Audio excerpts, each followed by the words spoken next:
তামিলনাড়ুর বিধানসভা নির্বাচনে একক সংখ্যাগরিষ্ঠতা ছাড়া জয়ের পর সরকার গঠনে কংগ্রেসের সমর্থন চেয়েছে তামিলাগা ভেট্টি কাচাগাম টিভিকের প্রধান জনপ্রিয় অভিনেতা থালাপতি বিজয়।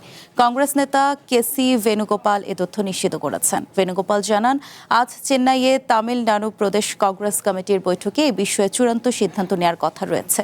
তামিলনাড়ু কংগ্রেসের দায়িত্বপ্রাপ্ত নেতা গিরিশ চোড়ঙ্কর জানিয়েছেন, সমর্থন চেয়ে কংগ্রেস সভাপতির কাছে চিঠি পাঠিয়েছেন বিজয়। বিষয়টি বিবেচনা করে দেখা হচ্ছে।